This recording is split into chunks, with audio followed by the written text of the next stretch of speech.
বাড়ি তৈরি করার জন্য নকশার অনুমোদন দেওয়া হয়েছিল জলপাইগুড়ি পাহাড়পুর গ্রাম পঞ্চায়েত থেকে।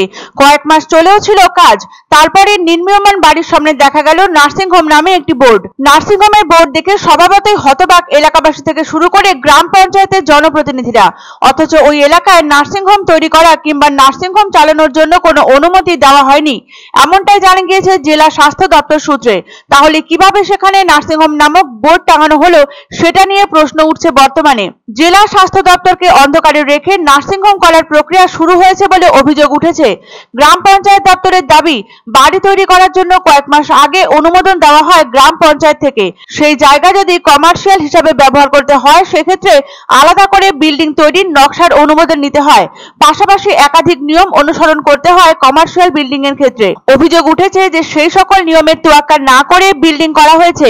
এই ব্যাপারে পাহাড়পুর গ্রাম পঞ্চায়েতের প্রধান অনিতা রাউত জানান, অভিযোগ পাওয়া মাত্রই ওই বিল্ডিং এর মালিককে শোকজ করে উত্তর চাওয়া হয়েছে। তিনি আরো বলেন, বেআইনি কাজ বরদাস্ত করা হবে না, প্রয়োজনে কড়া ব্যবস্থা নেওয়া হবে। মহকুমা শাসক তমজিৎ চক্রবর্তী বলেন, বিনা অনুমতিতে কেউই নার্সিংহোম করতে পারবে না।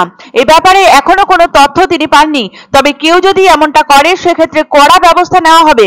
বস্তুত বাড়ি তৈরির জন্য নকশার অনুমোদন দিয়েছিল জলপাইগুড়ি পাহাড়পুর গ্রাম পঞ্চায়েত। সম্পন্ন হয়েছিল বাড়ির কিছু অংশের নির্মাণ কাজ। কয়েক মাস ধরে কোন রকম ঝুট ঝামেলা ছাড়াই কাজ চলছিল। বর্তমানে সেই নির্মীয়মান বাড়ির সামনে নার্সিংহোম নামে একটি বোর্ড দেখে ভীষণই হতচকিত সকলেই।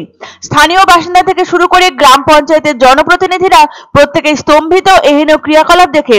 তারা বলেন, নার্সিংহোম তৈরির জন্য স্বাস্থ্য দপ্তরে কোনো অনুমতি জমা পড়েনি। শুধু এই নার্সিংহোমই নয়, পাহাড়পুর মোড় থেকে জলপাইগুড়ি শহরের দিকে ঢুকতেই রাস্তার বাঁ দিকে একাধিক অবৈধ নির্মাণ রয়েছে ধরধরা নদী দখল করে।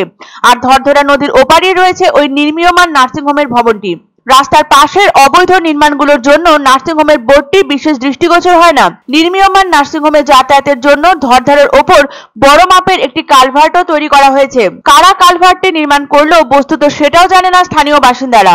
বাইরে থেকে দেখলে মনে হয় নির্মীয়মান ভবনটির প্রায় 60% কাজ সম্পন্ন হয়ে গেছে। এদিকে জেলা স্বাস্থ্য দপ্তর সূত্রে জানা গিয়েছে, ওই এলাকায় নার্সিংহোম তৈরি করা কিংবা নার্সিংহোম চালানোর জন্য কোনরূপ অনুমোদন নেওয়া হয়নি। কিছু নির্ধারিত নিয়ম মানতে হয় কমার্শিয়াল বিল্ডিং এর ক্ষেত্রে। সেই সব নিয়মের পরোয়া না করে বিল্ডিং করা হয়েছে বলে অভিযোগ। তবে অভিযোগ পাওয়া মাত্রই শোকজ করা হয়েছে ওই বিল্ডিং এর মালিক পক্ষকে।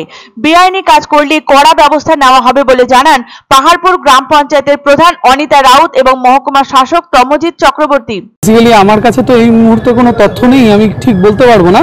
তবে কোনো পারমিশন ছাড়া কেউ নার্সিংহোম করতে পারে না। এটা সিএমওইচ সাহেব বা এসিএমওইচ সাহেব এনাদের পারমিশন লাগে, ক্লিনিক্যাল এস্টাবলিশমেন্টের লাইসেন্স লাগে। সেটা ছাড়া কিভাবে নার্সিংহোম হবে? যদি কেউ করেন, কড়া ব্যবস্থা নেওয়া হবে।